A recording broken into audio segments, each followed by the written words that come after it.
now I hope you feel that unbeknownst to you, where you seem to start every day was manufactured. It wasn't like an organic, it wasn't like you had the plant, the origin of plant and you organically grew. No, it was made up. And therefore, the seeing that was turned into a form of looking was defined. And it could be, uh, its emphasis could always just be out there, no emphasis this way. Yeah. And when we looked at everything outside, it obviously gave us a sense of being the inside in a way. So we were the starting point, and the head obviously took the seeing and turned it into me and you looking. Yeah, it did. It didn't turn it into that, but that's how we've seen it. So, and then every time you hear something, even like an invitation to sort of maybe be free from it or true relief, you were always included in the equation instead of what was negated by the equation. Yeah, you were always included in the negation in the equation.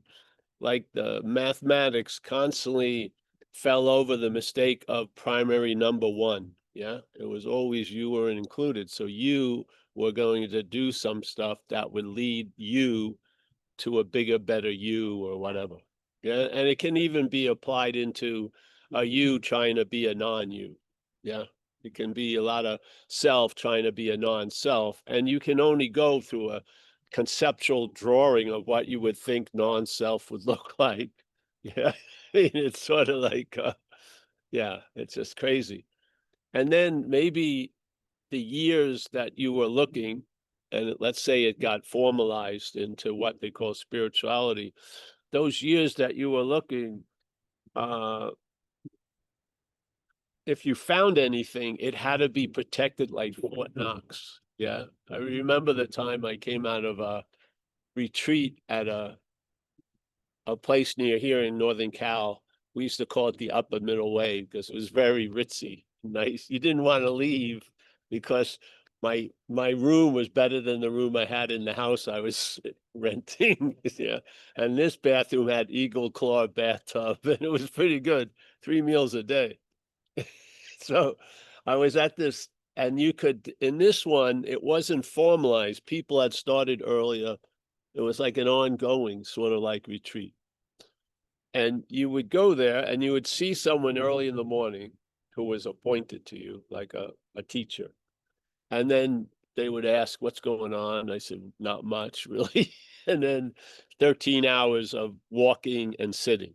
So basically, the target was 13 hours. And obviously, that's insane. So that now you get introduced to walking meditation. Yeah, as a way of not sitting, really. So, and you can balance it 6.5, 6.5. I always went like 7 walking, 6 sitting. Yeah. And then I would do Tai Chi and other shit, really. So you could stretch walking, but it would be the simple thing where I'm lifting up. You would basically narrate the conscious contact or the conscious event, lifting up, moving, placing. Yeah. So there would be a lifting up of the leg, the foot moving and placing, and you would say it. It was weird. It would be like lifting up, moving, placing, lifting up, moving, placing. So obviously you need to change the scenery, make it look pretty good because you could just doing this repeating, lifting up, moving. I don't even know why that thing. And then the 6 hours. So this place, they fed you really well 3 times a day. And at 6 was the big dinner. And they had a nice space, as many do. And they had hills and everything. And you looked like vertical cows grazing, you're walking slowly. And then you were sort of heading towards the trough, at 6 o'clock, they had a big bell and all the spiritual cows, move slowly to the trough. And, and you'd go in. Oh, I'm going to tell the other story first, this one. And so I'd been doing it for like 12 days. Some people had been there longer. Some people just come in. Like I said, it wasn't just a set. Yeah. So I was on like the set 2 weeks, and you got used to the schedule. Yeah, the bell, and you're used to like, oh, there's what's on there. And then this one night they threw a curve and they had ice cream up in the beginning of the buffet. And then your head, those 14 days of manufactured controlled peace were right out the window. You were thinking, should I eat the ice cream first? Because you have a fear of lack of ice cream. Because I got there first, when the other people come, I may not have, and I eat slowly. There may not be any ice cream. So maybe I should just bypass eating and get the ice cream, put it aside, do my best to eat. Of course, instead of 30, it was like 15.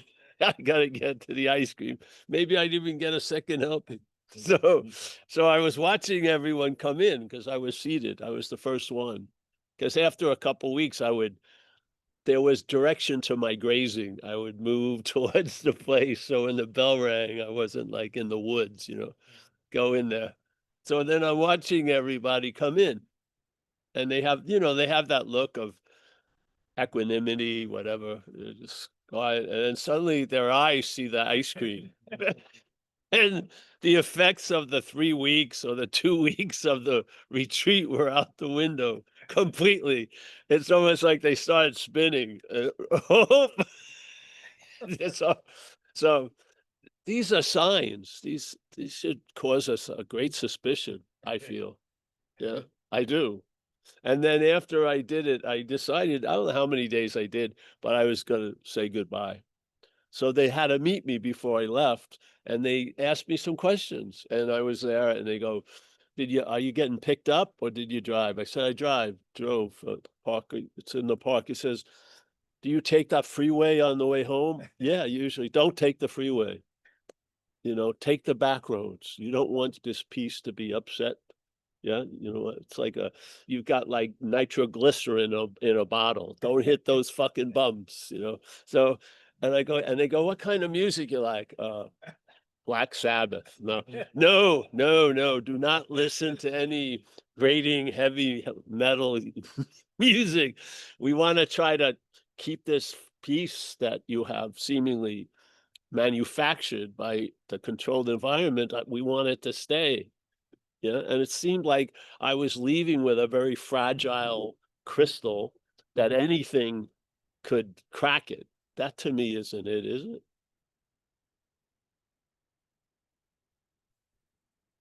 If spirituality is a jewel, of course you're going to be worried you're going to lose it. Yeah. Now you may believe there's light that's in the jewel, but the light, yeah, there's no need to worry about light in a way. Yeah. So that also hit me in a strange way. Why am they prepping me for my ride home? Because they knew by the time I got to Tam Valley, a piece would have been gone. Yes, if there was a traffic jam or someone cut me off. So these things of trying to change uh, that manufactured point is going to fail, I would say. Yeah, you're going to see that it budges, but not that far. There's a little bit of leeway, but it's not much. And there is a ceiling that you're going to hit. And by hitting the ceiling, it doesn't break the ceiling. You fall back, and then you try to do it again, and you hit a ceiling. There's a certain point the action figure can't go beyond. Yes, just can't. And so, but it doesn't get it. The programming doesn't get that. And you're really listening to a programming. You're not listening to an organic, individual growing character. You're listening to a program called self-centeredness. Yeah. If if if it hadn't hidden like the chip that Chris may get for his hearing, if it hadn't hidden it, you'd see people walking with a voice box on them, with a well-worn string that every moment the situations just would pull that string, and I'm a real person. Yeah, you would see it literally, but we don't see it. but we're hearing it. And that hearing it fixates us into a position or to a point that you want to go the beyond, you want to go into the stars, but you can't seem to go back that far. Yeah. You hit something quickly. Yeah, it doesn't mind us looking to open all the doors down the hallway. It doesn't want you to fall back because you may see you're not in a hallway, let's say. Hmm? Yeah. So this stuff accumulated over the years, and I gave my best effort, really, in spirituality. I wouldn't say I was like Hanuman. I was just, but I would put my addiction, my devotion to drugs with Hanuman on a level of devotion. I would, but not spiritual practice. But I did enough to realize there was an inherent failure built in. And maybe that failure is the success. Maybe the failure is to get to that realization after you've blamed you or the person or that guy who drove by in the Harley when you were just entering a samadhi or whatever it is. Yeah. Maybe you've realized, well, there's something, it's not a possibility, literally. You can't get out of what you're not in. Can't get into what you're not out of. And I really feel uh it's like going down a stairs and finally you hit a stair that's like ice, and non-duality is that ice, and you just fly, you just slip. And slip, you fall down the stairs in some way. And then it just gets beaten into you. You recognize something. Yeah, you recognize.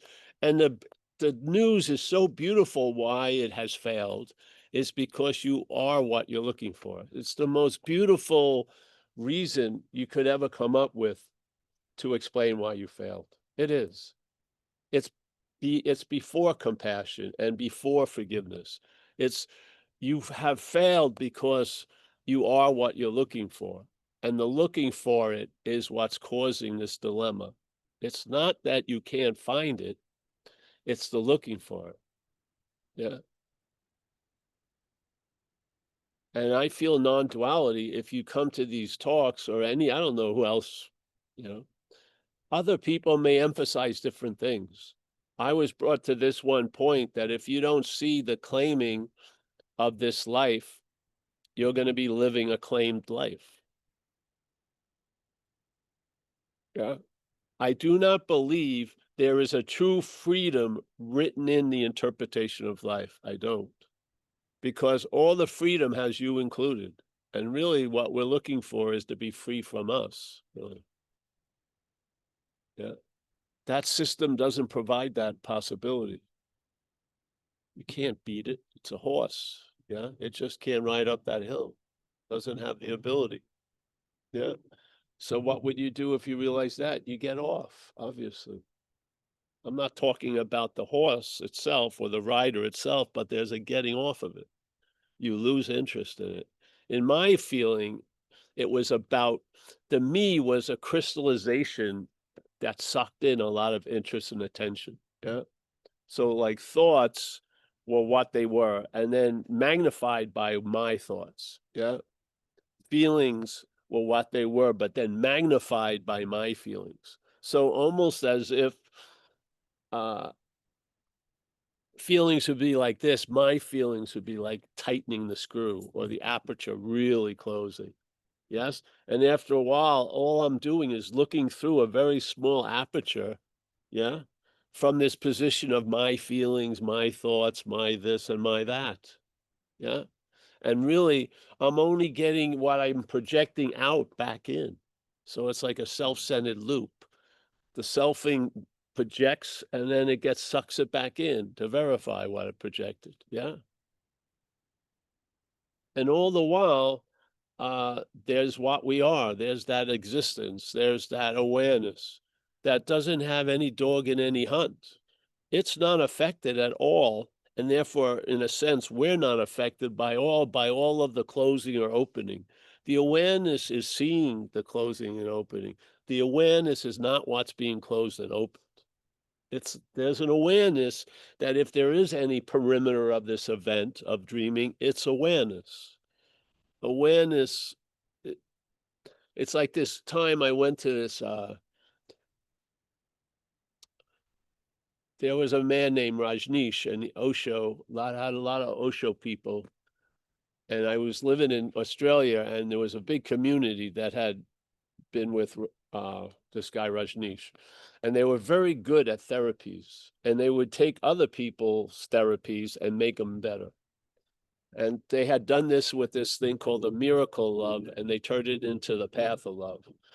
And they could induce cathartic events. Yes, they could. They could set up the circumstances that you would the structure of you would break down. It would. Yeah. There would be a lot of leakage, a lot of this, a lot of that. Yeah. And then love would escape. And so there would be a lot of relationships after these events that would fail maybe a month or two later, but they were really good as long as it was going, as long as the light of the event held for a little more week or two.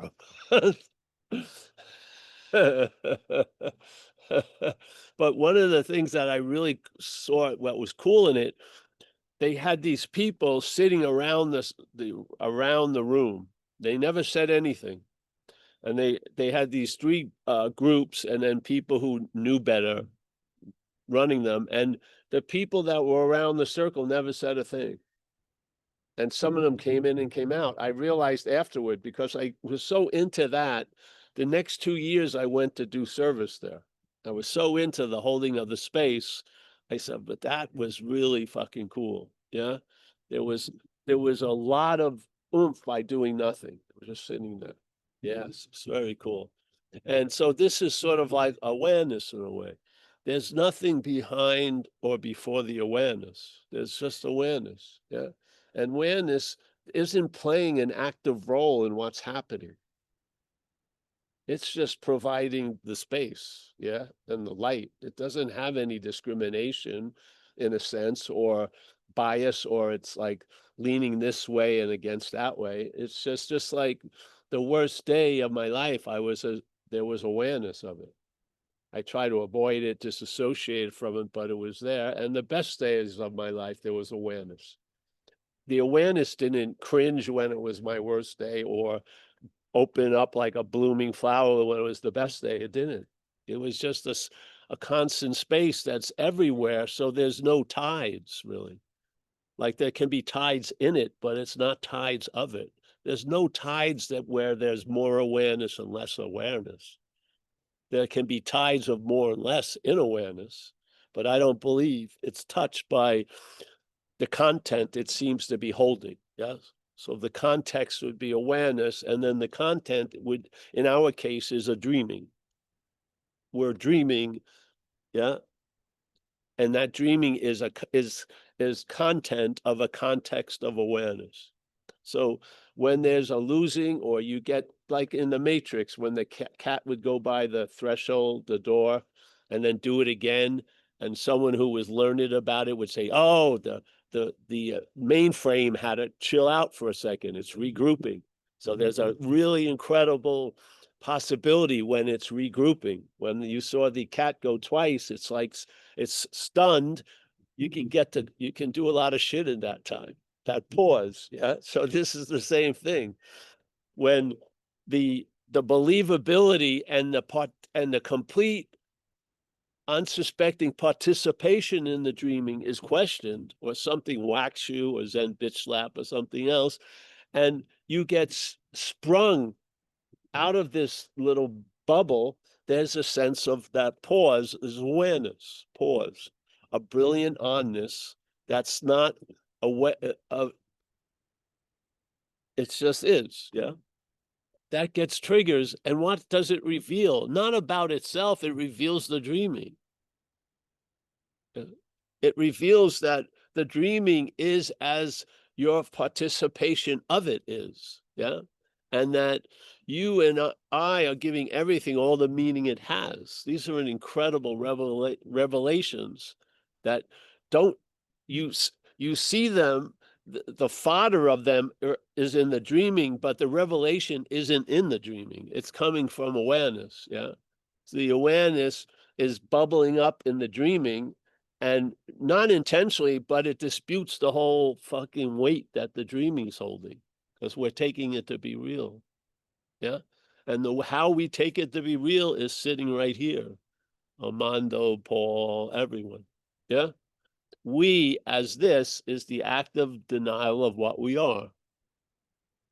And then if there's a lot of faith put in the something else the head makes to be us, we can live as if we are that which has been made by the head.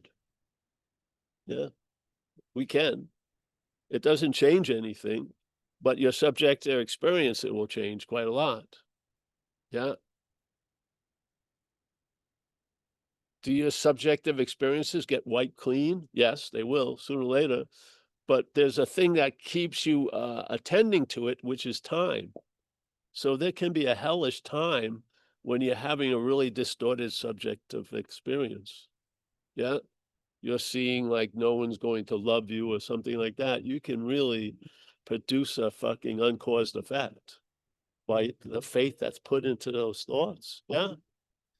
When you get the revelation, you're not that. I didn't get it completely that I'm not that and that's that. I still thought there was some angles to work with I'm not that.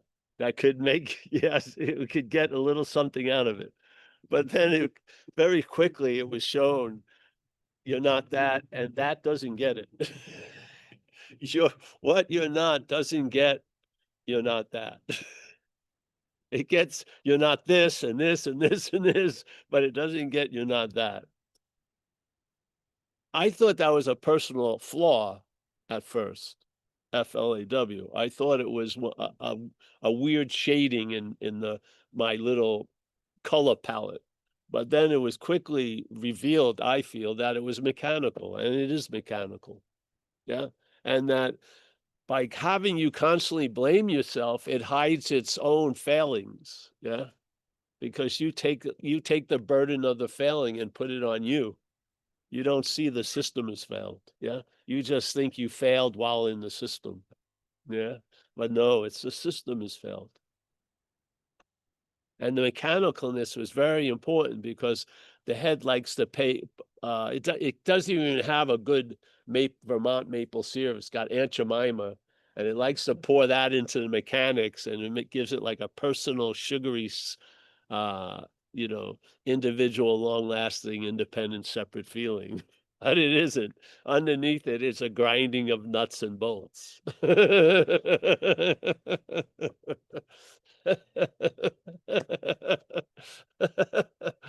So when let's say there's something here's the interest and attention that has really been shot into the very, very tiny uh, skin of the film. Yeah. When it's getting pulled back with the awareness, some of it is sort of like it's almost when you're pulling a fake mask off, it sticks. So some of the interest attention still it seems to stick in the celluloid. Yeah.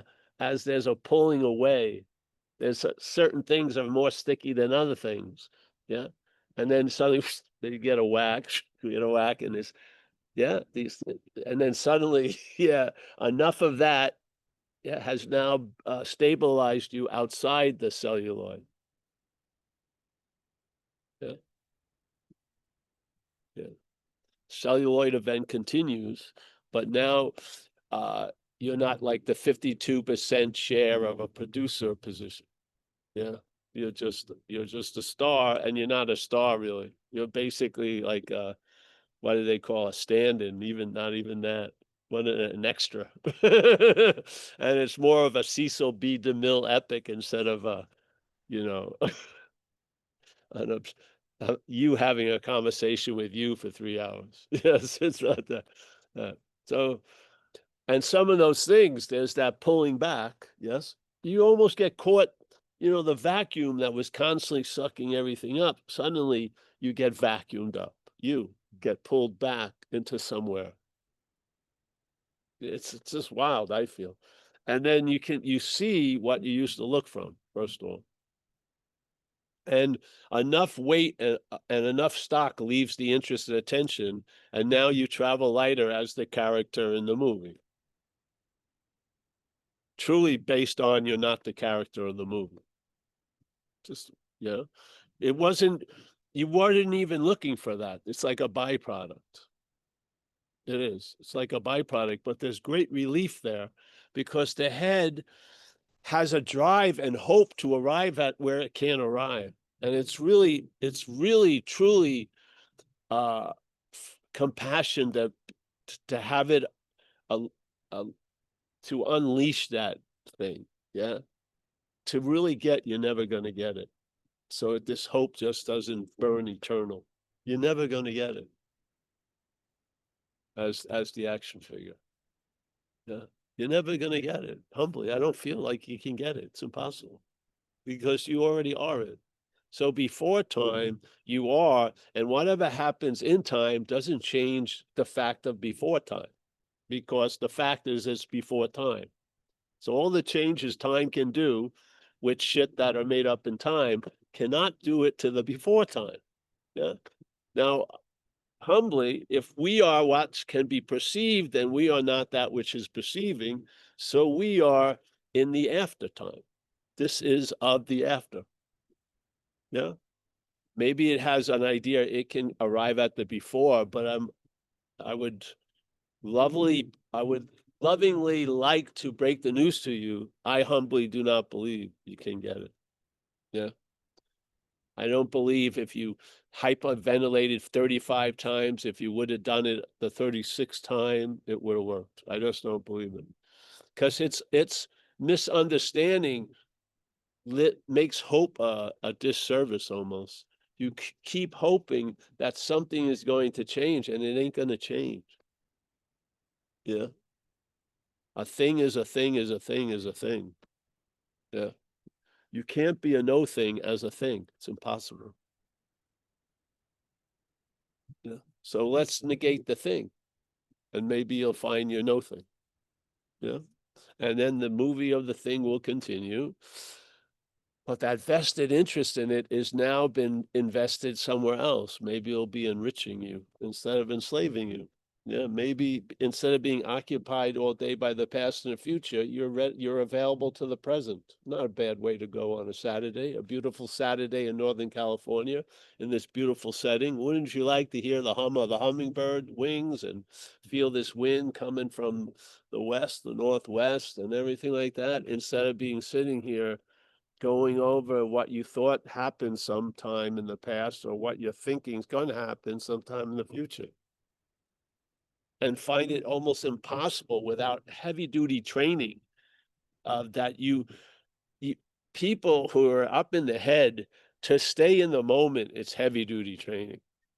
I mean, seriously, it's like you gotta everywhere you go, you have your little mindfulness weights to lift. Yeah. But when you realize the fact you can't be out of any moment, you you really there's no, when you walk into the next moment, you're not huffing and puffing. You didn't run away from something or towards something the previous moment. You were in the previous moment. Now you're in this moment, and you'll probably be in the next moment. Yeah, there's no, I got it out of that moment, or I got in that moment. And then if I get in the moment, I gotta stay in it. It's just insane. Yeah. All that to me implies that which you're taking to be does not get that you are being ourselves reality. Obviously, what better ruler to have the idea presented to you, the the greatest mystery based on being ourselves reality is reality, and that reality must be taken as not being ourselves, is now being used to attain reality. Yeah. Now, if you hear that and the basis is, okay, here's the sticking point, being ourselves reality, be still in that second, and then watch what can't be, and watch that what is trained to look for reality or wanting to become reality. And all those movements are not of you. Yeah. You don't have to say you're not a bird every time you see a bird. You just say it once, maybe. And then every time you see a bird, you have the knowledge you're not a bird. Yeah. the correction doesn't need to be used every freaking second. You realize you're not something, yeah, and then every time it appears, you don't have to say, I'm not that, I'm not. It's clear you're not that. Yeah. You're convinced you're not that, and then you get on with it. Yeah. Whatever, what is it you're gonna get on with? Who knows? But I bet you it's not much to write home about. My epic is not a masterpiece of an epic. Yeah. It isn't. It's just I don't think most people's are, especially when they're all erased. You know what I mean? It's just erased completely. Wow. So if you hear that one, there was a number of them that I heard that I felt, the seeker is the sought was a very good one. Because usually the dynamic on the game board was I was the seeker, and then there was the sought, and it had to be in a different square than I was, or why would I be seeking? So I was in one square as the seeker, and what I was seeking was in another square. And then I tried to do stuff to get me through the squares in between, so the seeker would find the sought. Yeah. And that activity would be called seeking. So there would be me, and I would seek a way to get through all the other squares, yeah, and keep my eye on the one square with the sought so it doesn't move. Yeah. And then when I arrived, it would be the seeker has attained the sought. Yeah. But if you see it, uh, non-duality says the seeker is the sought. Hmm. Yeah. So the seeker, obviously, as a seeker, is not the sought. Yeah. What fuels the seeking is not a recognition you're the sought. It's a misunderstanding that you're not the sought. Yeah. And there's something that would be better than you that you're seeking. Yeah. So the seeker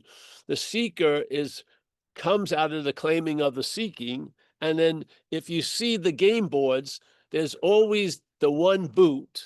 Yeah. And like Monopoly, there's always, is it Monopoly or yeah, Monopoly.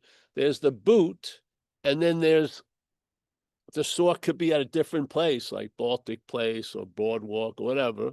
And there may be different squares between it, but the seeker is there every move of the game. And then the moving of the game is the same, the seeking and the sort changes. Yeah. Yes. So the seeker doesn't change. The verbing doesn't change. You're seeking. You can seek a lot of different ways, but it's seeking. And the sort can change. Yes. So here it is. Seeker, seeking, sort. All right. This never changes. Seeker. Seeking never changes, but the way it does, and the sort changes. Should be a good suspicion there. Yeah. And the course non-duality takes that and says the seeker, yeah, is the sort. Now when you compress that, what's left out? If the seeker is the sort, yes, there's no need for seeking. And if there's no seeking, there's no arriving at a seeker, because there's no seeker. You arrive at the idea of a seeker by the claiming of the seeking. The head claims the seeking to imply the seeker. That's all just been squished in the sandwich. The seeker is the sort. Yeah. All right. If something continues to seek, yeah, and something continues to say it's the seeker, you're not that. The assumption is being ourselves reality. Let's just take that. Just wear it loosely, okay? Usually it means a lot of what you're not, okay? Put it there. Being ourselves reality, the greatest mystery is reality wanting to attain reality, okay? So here you are sitting in reality, as reality, and then watch the activities that you have called yours most of your life, seeking for reality. Yeah. Do they ever get it? No, they don't get it. This isn't this isn't a misunderstanding you fell into, it's programmed. Yeah. The program is you represent the active denial of what you are here. That's what's going on. Completely occupied by you as the thing is the denial of you as no thing. And it goes to such a strange thing, a condition that the you as a thing, after realizing it can't get what it wants out of things and this and that, finally starts looking for the no thing, all the while being the no thing. So we have so much evidence of this. It's not an aberration, it's just like it's code in a program. That code in the program doesn't get broken, doesn't change. Yeah. We run into it in recovery in very, very heavy duty ways as an action figure that self can't get out of self, but self doesn't think so. So, self, an active aspect of self called Paul, is trying to get out of the objectified aspect of self called the self I know, and that's what has defeated me as the self I am, which is Paul. And Paul, for the life of it, wants to get out of self. When it hears self can't get out of self, it doesn't apply to it because the idea of it being Paul has been previously applied. And the shit just runs off it like water off a duck's back. It can't get it. This cannot compute. The self cannot get that. It can't get out of self. And it's very, very important for people in addiction to realize that. Yeah. Because the getting out of self isn't going to be through self. That's the beauty of it. It's a little hidden key, but once you see it, you'll see it in all the doors. Yeah. You can't attain reality if you already are reality. If you already are reality and you're not knowing it, you must be misled by conceptions of reality. And maybe our conceptions of reality include us as things in like an eternal golf course in heaven. Yeah. Or having sex with 89 virgins in somewhere. Yeah. So that's all we can go by. Heaven has to include us. Reality has to include us. Yeah. I don't want to be, I want to meet reality, get what I want from it, like a corner store, and then go back to the the fucking obsession at hand, Paul. I want to get some better parts put on Paul so I have a much easier reality than the one I'm feeling I'm in now. Yes. That's not reality. Reality is never going to be found because it's not lost. You're gonna, I feel you're gonna get a sense of reality by seeing what you're not. That's my feeling of it. My feeling is one of the most potent free samples of reality is seeing what you're not. Is seeing what you're not, and that what you're not may be looking for reality. It's just incredible recognition when you see you're not that. Yeah. And if you get a little glimpse of it, it will explain all of these cryptic statements. And it seems like it's a weird logic, the movement of this, because it's not a mental logic. It isn't. Yeah. A mental logic has a basis of how everything starts and where it starts from. And then how it goes is based on how that thing is the starting point chooses and manages and controls. Yes. But in this message, that isn't you, truly. The action figure isn't you. Does the action figure get that? No, it doesn't. But somewhere in you, you get it. And then there's relief. Liberation isn't liberation, it's relief from the need to be liberated. Because you're not that which needs to be liberated. What is that which needs to be liberated? An action figure that has an inability of having a viable relationship with another human being. An action figure that's got too many blind spots. An action figure that can't go over 45 miles per hour. Can't speed and make that turn. You just can't do it. Doesn't have the radius. It doesn't have those. Remember that bus in Italy? The buses now, they've moved the tires in the front so they can make an incredible turn. Yeah, because they have a new radius. It's the same old bus, but the way they've put the tires, they can turn like this. These guys in Italy, they were having to come out of an incredible parking thing, because like from the 1200s with fucking, you know, wagons and shit. And because they have a new radius, they could do it. The action figure doesn't have that radius. It can't turn around. It can't leave itself here and turn around and park somewhere else. Wherever the hood wants to go, the trunk is going to follow. So your head thinks it can go somewhere, and sooner or later you get bummed out because the trunk shows up. Like when you're shooting coke, you get a moment of freedom from the body, and inevitably, if you don't pass away, the trunk shows up again. And then usually for me, the cops showed up. But I was taking myself to be the mental hood, the mental engine. I'm gonna finally get away. And then boom, boom, boom, here comes the trunk because the tail wasn't pasted on. It's part of the action figure. You're chasing your own tail, really. So this is why I was brought to a lot of conclusions, which I found incredible place to settle. Like they say in the Bible, I may have paraphrased it wrongly. The Son of Man has no place to rest its head. Well, I feel this message allows the action figure to rest its head. I do. That's been my experience. I don't see there's no value in that. I think there's great value in that. In a subjective experience, there's nothing that started, nothing is left, but there's a whole lot of sense. You feel a whole lot. I mean, a lot of people are having a hellish feeling right now in Novato. They are. You can't judge them by their appearance or what they're driving because they don't matter really. The subjectiveness of this event, this idea of being a thing. Oh, it's such a trip.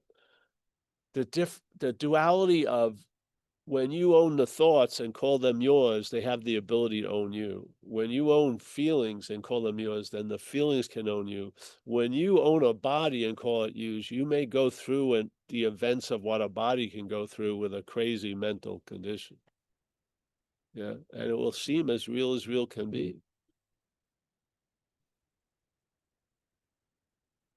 Hmm.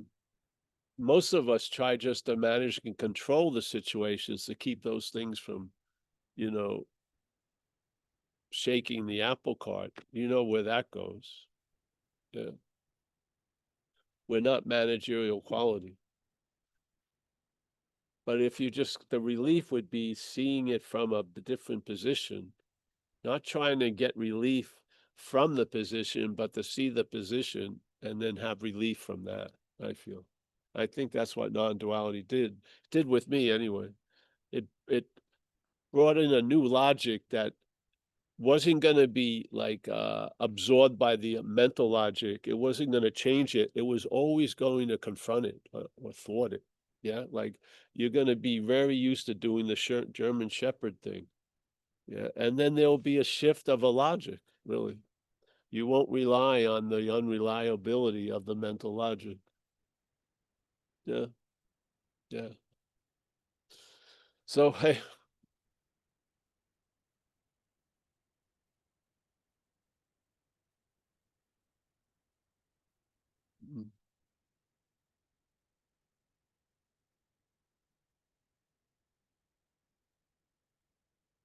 just raced our case. There you go.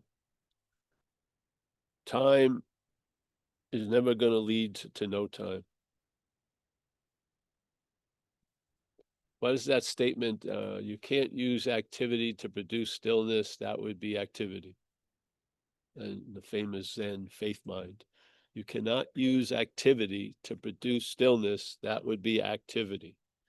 that is one of the hiccups of the mental state. Yeah. It never stops. Even though you don't hear the hiccup, it's hiccuping. It doesn't get that. Yeah. It tries to think, it tries to do a lot of effort and think to get into an effortless, no thinking condition, which is only more thinking and effort. Yes. If you follow that statement, you can't use activity to produce stillness. That would be activity. There you go.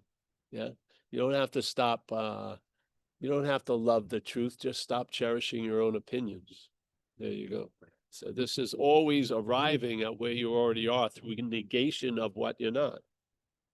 Without negating what you're not, it's going to be what you're not trying to arrive at where you already are. It is, and it ain't going to work. It's not going to work. In this situation, because there's a misassumption that's overriding the fact, the misassumption needs to be negated. Who's going to do it, or what's going to do it? Not you. When you try to negate it, that's an affirmation of you. When that which is playing God tries to quit playing God, that's playing God. Yeah. Thank God you can see it from somewhere else. You're not going to get a good view of you in you. You're not. There's so many doors that are locked and everything like that. You see it from before. Yeah. We're not a body, and we're not like, Paul was, if you took it as a liquid, like 5.5 ounces of liquid poured in and filled the body. And then there was a defining me, not me. It's just, what are you, crazy? Close your eyes. It feels exactly the same as when they're open. There's an onness there and an onness here. And this onness they're seeing, and this onness they're seeing, but in a different way. Yeah. Mm-hmm. Same, exact same. It's like no existence, no existence, no existence, no existence, no. It's not like that. Do you believe you really start here? Do you believe you really start? If you believe you start, you're going to be afraid of stopping because it's in the package deal. Yeah. Yeah. Yeah. All right. Anyone wants to share? She John gets K. Paul, quiet. hand Yeah. up. Go ahead, Jed, unmute. There you go. Hi, Paul. Thank you for doing this. I got a hiccup. You got a hiccup? Yeah, I got it is, I'm getting glimpses intuitively of what the answer might be, but I can't articulate it. But the hiccup is uh, my only possessions are my actions. If my only possessions are my actions and I'm not the doer, whose karma is this? Well, you should sit there if you like with that question. Yeah. One of the typical ones you can do. It pauses the mental stream for a second or two. Maybe you'll get a clear reflection. Yeah. It's same thing. If I'm not the doer, then whose life is it anyway? Yeah. The basic how you stake a life as yours is that you've been the doer of it. And it's essential that there was the possibility you could have done something else. Yes. And it's all goes hand in hand to keep up the sense of things as being the things that are being sensed. Yeah. But there can be a sense of individuality with no individual. You can feel like you're a doer without being a doer. You can. And head manufactures it all day by claiming the doing. That's what it does. Yeah. And then the trippy thing is in time, now when it claims you're the doer, it has a history of you being a doer. Yeah. So the tiniest little doing now triggers a sense of the whole 50 years of doing that's been claimed. Isn't that amazing? Yeah. You get the feeling of being a historical doer. Yeah, and then people go over their historical doing, and they have pictures of their historical doing. Oh, there was me doing this and that and this. And it's just a way of reinforcing something that can't stand on its own 2 feet. Yeah. If something's not here and appears to be here, there's a whole lot of work to keep it appearing to be here. If something's here, there's no work. Yeah. If something is, there's no work on it. It is. It's when something isn't and it wants to look like it is, there's a whole lot of work goes in it. A whole lot of work. And the head's just claiming. That's what it does. And it doesn't seem to that's its fundamental programming, is when it is brought into contact with whatever's going on, let's say by the event of consciousness, yes, it claims the contact and it uses it to reinforce its storyline that the noun comes before the verb, that instead of believing the immaculate birth of the noun is for the claiming of the verbing. Yeah. That's what it is. The verbing is claimed, and now a noun is made up, and then in time it does a tricky move. It seems to jump over the verb with the noun, and then now the noun is seen as doing a lot of shit. And now the verbs have meaning to the noun. Yeah. You should have done something that you didn't do. Could be a shadow that you live under for 50 fucking years. Yes. All this weight and meaning opened by the simple claiming. Once it gets that in, then it just piles on. And people worship it. Yeah. The system worships them. They do not. The system worships the system. It's part of keeping it going. Yeah. And what flips people out, I think, when someone else gets dementia, is the fear of it happening in them because they're holding to their own little story by threads. Yeah. The fabric is now worn, it's been seen through, and they're just the system's trying to keep the system going to the finish line. Yes, it's all getting very, very loose and not fitting, and it's sticking out like sore thumbs, and the system is going to go down with the boat. It doesn't jump off. It sinks with the boat. It has a story. It leaves the boat. It doesn't leave the boat.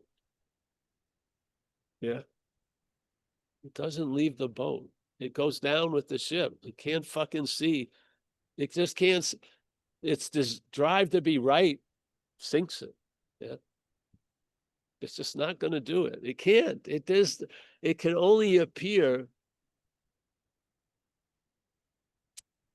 as this in this. The idea of a body is an aspect of dreaming. It doesn't appear in probably zillions of other aspects. Yeah. It's not leaving this and getting into another one. It ends. The body, look at what happens when someone dies. It's like a husk. The body's dead, and now people, basically, they've been with them for 70 years or something. Dead, they want to get rid of it in a half hour. That which they were calling their friend or whatever, out. It starts stinking and shit like that. It does exactly what it does. Yeah. Let's get it out of sight, out of mind. We don't want to have an open casket. He looked terrible or whatever. Yes. The body is destined to appear here and only to appear here. Yeah. If something left and went somewhere else, it sure didn't take you as carry-on. It didn't take the body as carry-on. It left it at the airport. It got right on the flight and left it. No looking back, nothing. Just yeah. Yeah. Yes, all right. You have a question, bro? Yeah. They won't be able to hear it, so if you can tell me, I'll tell them. I can, so I wonder if you could speak to a misconception that perhaps or that arises sometimes that this body, mind, brain, organism apparatus that has its programming, has its own like volition and like individual consciousness where it doesn't. Well, he does have an individual It's consciousness. just a mechanism. Yeah, You know what I mean, though? Like the Is- misconception, because what happens, what arises is like is this apparent conflict that this brain, body, mind, organ, you know, it has its own pathology that I, separate self, have to battle against, red, or whatever, but it's not. It's gonna do its thing. It's a mechanism, right? It's well, it comes with things though. Yeah. Like deep mental grooves, some scaras, all like that.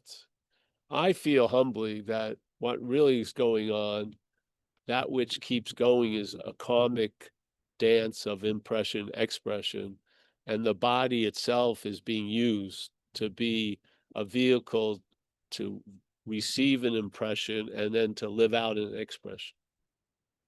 But of course, thinking ourselves as the body, we believe we're the one who has the karma, Paul, but I don't believe that. I think the dreaming goes with, it's like a karmic effect dreaming. Certain impressions happen, and then there needs to be time and space to have that impression expressed. And then the expression creates another opportunity for impression, and so on and so forth. So I would say the thing that continues is sort of like a karmic slinky almost of impression and expression. the momentum. It's like if you were touching a membrane and you pushed it that way, then it would push out. It would, yes, it would do one, you'd do one thing, something would do the other thing. There needs time for that expression to happen. So the impression happens in time. You give it a little time, then there's a drive to express. So you push the thing, it doesn't stay that way, it moves. Maybe it comes out a little weirder this way. Yeah. So what would happen if there was impressions laid on something, and those impressions sort of mutate, and then they grow, and then they seek expression, and then that produces an impression, and then another expression, almost like a karmic chain And that's going on. Impression, expression, all these things, karmic impression. It doesn't have its own individual consciousness. No, it has bodies, different vehicles to express itself through. So like if you look like at Play-Doh or something, you need the Play-Doh, you push it in and it leaves an impression, and then it changes, it pops out, yes? So, okay, now that Play-Doh is the vehicle for the impression to be laid and then for it to move. Usually you don't push Play-Doh and it stays, it usually moves, you know? You squeeze this and it squeezes up here, whatever, yeah?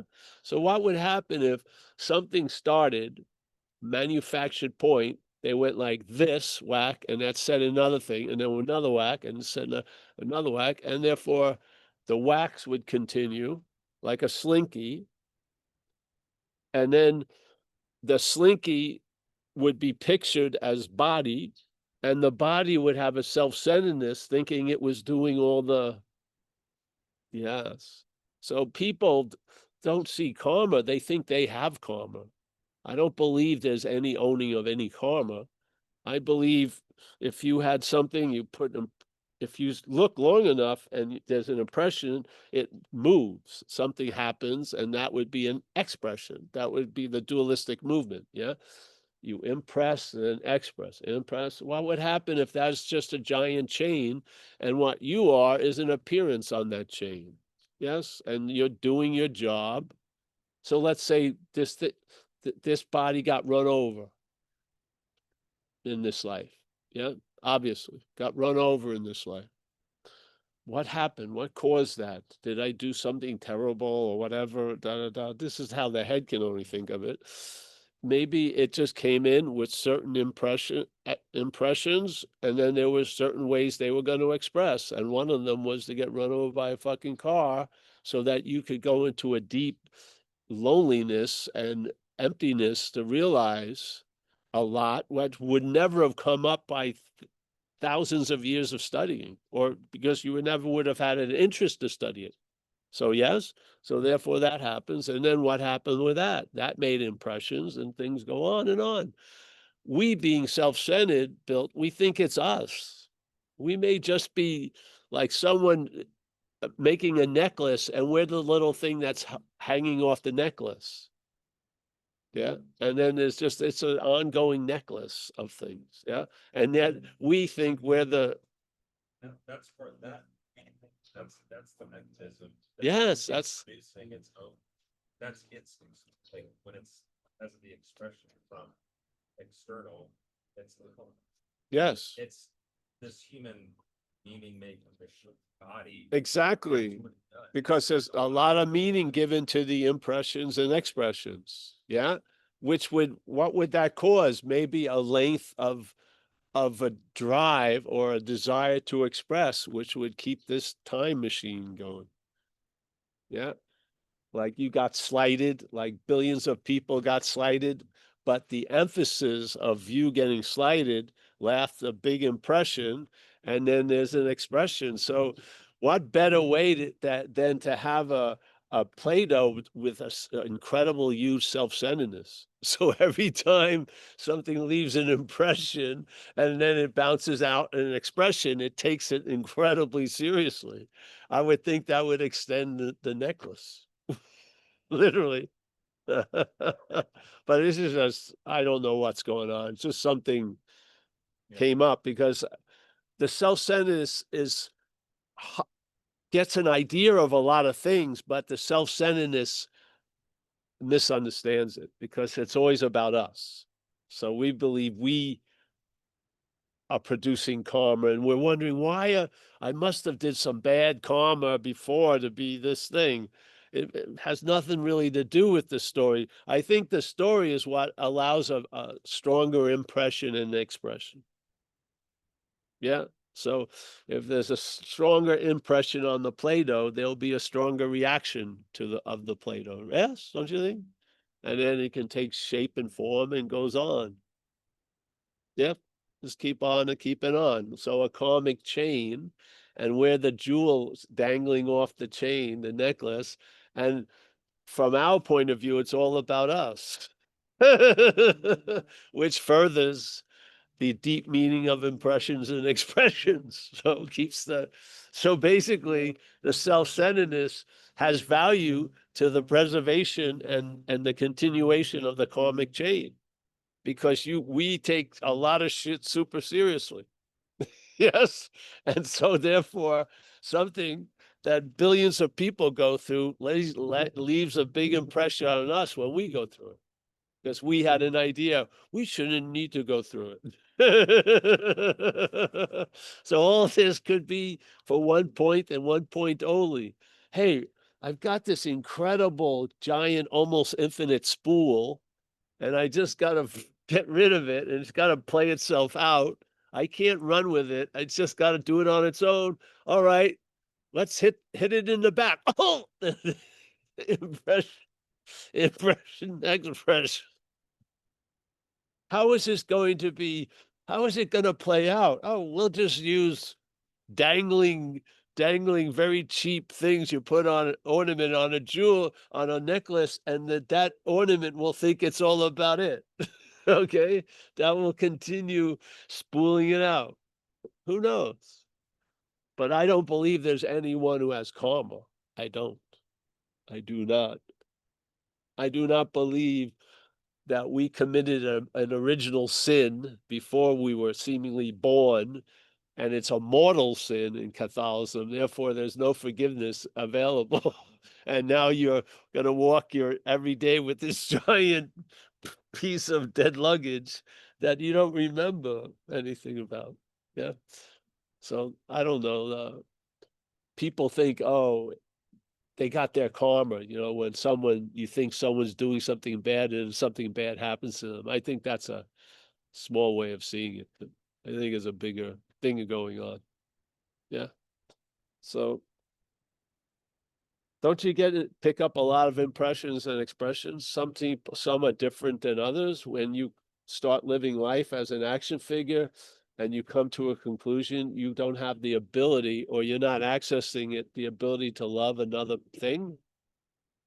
I would say that would be a deep impression. Yes?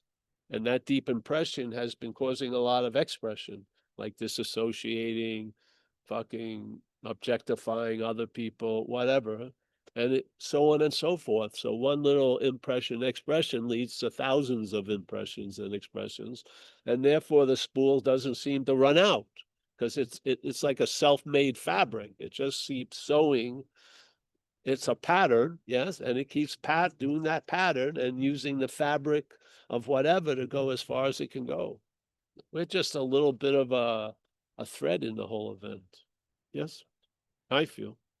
So if you, I have no real clarity about Buddhism. I'm not a scholar at all. But I remember presenting in the skandhas, yes, the five, like air, wind, metal, whatever, sort of like that. There's things that have composed themselves into an event, and then there's an appearance. And this appearance has some skaras and shit like that, deep mental grooves, and then they just play themselves out. And then that piece gets discarded. Yeah, and each piece thinks they're a unique, separate, long-lasting entity when they're just like the same ornament used in the same necklaces. Yeah, but all thinking they're different. Yeah, it's like that movie Moon with the clone. And when the clone hears the news that it's a human, it's a clone. It hears the news as the human programming. This is what happens here. We could be an ornament on the karmic necklace of whatever, and we say, I beg to differ. I'm the maker of the necklace. No, you may not be. Well, if you're not the doer, eh? If you're not the maker of the necklace, you may be part of the necklace. Who knows? Yeah. So, yeah.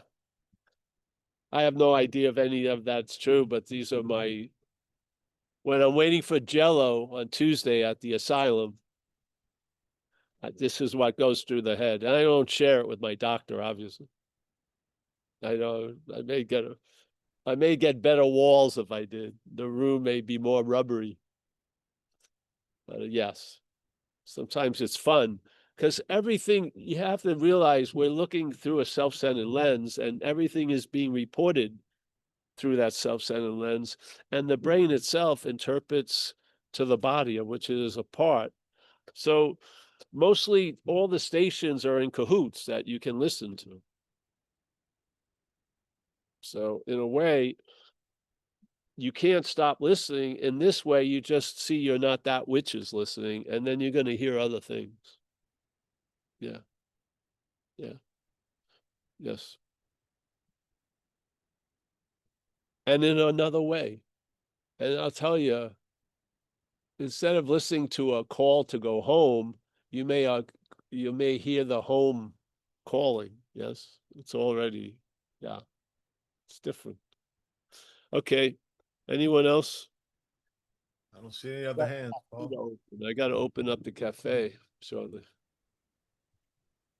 No other hands, Paul. No? All right. Well, listen. Hey, it's such a pleasure. Thanks for all of us joining together. We have a lovely statement in recovery. It's called Tradition 2. I'm going to change the wording a little bit because they use the word God, but there's a loving presence that expresses itself through our group conscience. Yeah. I feel that with satsang, with these Zooms. I didn't know it would come through a Zoom, but it has. But I really honor this. It's a really It's a very sweet refuge to come to satsang. Really, very. Yeah. A lot of times people have questions and they get answered without asking the question. Maybe you're having something that's hurting you physically or emotionally. You may forget it completely in this hour when you're in satsang. It's a magical oasis. Yes, it's nice to huddle up underneath the refuge. Yes, yeah. So, all right. Well, let's start saying goodbye then. John K. I mean, John. Yes. Remember, John, when you ponder, don't ponder too long, because the head will come in and claim it. Yeah, just ponder quickly. Get right to the point and don't let it show up and claim the point. Yeah. Or it will, but see, you're not that. John in Florida, man. My man in Florida, bro. Really appreciate you, John. It's been a pleasure to watch you these years in Zoom. I salute you. Thank you. Thanks, Paul. Great Scott, talk. nice to have you here, Scott. Have you been here before? I'll take that as a no. Nice to see you. Well, we'll see you sometime, I hope. We'll see you again, I hope. Mike Clark, as always, our missionary in Mexico. Yep, there you go. Yeah. Meredith, nice to see you. Marilyn in Tallahassee. Yeah, the refuge of satsangs stretches to Tallahassee, Marilyn. Yeah. Land of DeSantis. Natalie, nice to see you. Oh, S- Shiva W in LA. Nice to see you, Shiva. We may be coming down to Venice if you want to see us in the next month or two. The I'd person, love to. Let me know when and yeah, where. it'll be posted. The ladies, I'll be seeing her tonight. She's up here from Venice. Yeah, we're gonna set something up down there. Venice, California, not Italy. I'd like to do both, really. That'd be nice. Awesome. We may be doing more than one day. It matters, yeah. There's We'll a be Venice in Florida too, Paul. Oh yeah. I'll do the Venice tour. That ain't bad. Yeah. Venice tour. There's a Well, Naples in Florida too, Paul. Venice, Italy, Venice, California. All right. Jamie. And then we're gonna go back east also, maybe this either October or November. They're here now, some of them too, so we may set something up. So maybe I'll see you, Annette. Yes, we can get a ticket in Manhattan again. Scott, Vlad, my man in Portugal. Nice to see you, brother.